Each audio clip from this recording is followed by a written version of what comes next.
What is up, people? I'm Rand0m Guy here, and I'm bringing you something a bit different for a change. I'm bringing you a MOAB. Oh my god, a MOAB, one of my first MOABs ever. I completely freaked out. It's the laggiest MOAB I've ever seen as well, and also probably the luckiest. My dad kept calling me, so that's why I keep pausing the commentary.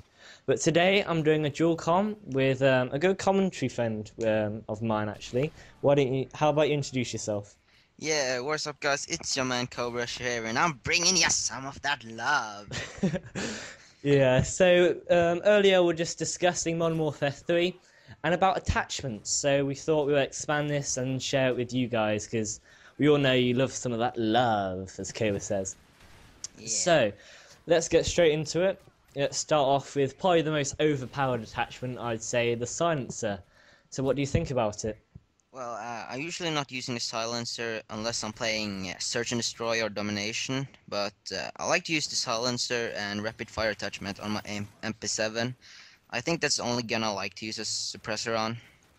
Yeah, I'm the same, to be honest.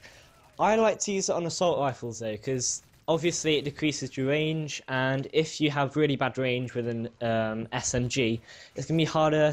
It's not as good at long range, so it's going to be harder to kill people. So I like to use it in an assault rifle just to keep it all-rounder, to be honest. Yeah. Yeah, and it also just keeps you off the radar. It means that if you're rushing the enemy spawn, they're not going to notice you, and you can just get your MOAB straight away. So, Yeah. yeah, I think definitely one of the most overpowered attachments. Well, not overpowered, but definitely one of the best. So next we have extended mags. And I'll start off. So a little quick tip about extended mags is you actually get more ammo when you run the extended mags, and obviously it's one of the last options you unlock for your weapon, and it's probably one of the best as well. I mean, for ground war, I use it obviously in an assault rifle, and I just love using it. You can spray and pray, and you don't have to worry about reloading. So sleight of hand isn't a problem. You can use something like scavenger or blind eye.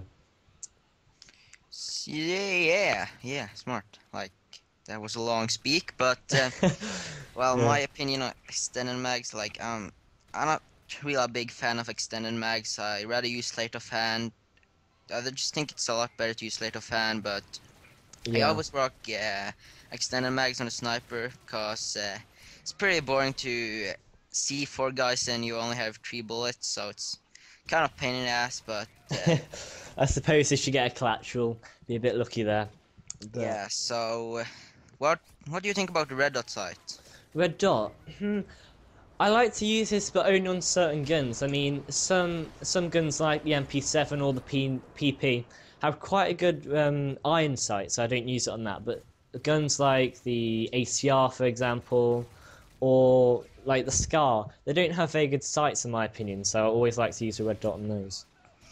Yeah, like I've never used the red dot sight. Like I use it sometimes, but usually I like the iron sight on mostly all of the gun.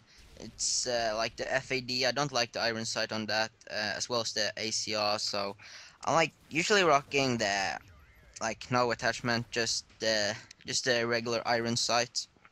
Yeah, and what about the MK14? Because that iron sight is literally like looking down a midget's ass. Yeah, like I think the red dot sight is smart if you want to go like you want to get long shots because it's pretty hard to get long shot with iron sight. Yeah, I think you're a bit more accurate with the red dot sight. So yeah, but I yeah. haven't used the gun so much actually. Yeah, I think if you use a red dot, then you don't really need to use kick at all. It just helps you, get a bit more accurate. So, Modern Warfare 3 has introduced dual sights as well. What do you think about that? Is it hybrid sight? Yeah, I think so. I actually used it yesterday. Me and my friend was just kidding around, and I didn't really like it. It was like it's so much stress just changing it back and forth. So I rather use the iron sight, as I'd said. So yeah, Yeah, I mean, I've never used it. I've only used it when on gun drops, and I didn't like it either. I mean, it gives you the option of long, like an ACOG sight, for example, or a red dot sight, so it gives you the best of both worlds. But still, there's something about it. I'm a Call of Duty veteran, but not. Right, sorry there, it just cut out, technology these days. But anyway, so the thermal sight, yeah, it increases your range, so it gives more versatility to your gun. So I suggest it with kick and maybe an SMG, giving it a further advantage at long range. Well, I'd rather use the stability just cause every time you shoot, you like kind of like gets off aim. So I'd rather use stability. Yeah, I suppose, with any attachment or proficiency, it's personal choice. Some are better than others, but to be honest, it's what you like the most. Yeah. So if you enjoyed this, guys, please remember to favorite, like, and please subscribe to see more content and tips and tricks on Call of Duty. Do you want to do the outro, Stephen? Stefan. Stefan.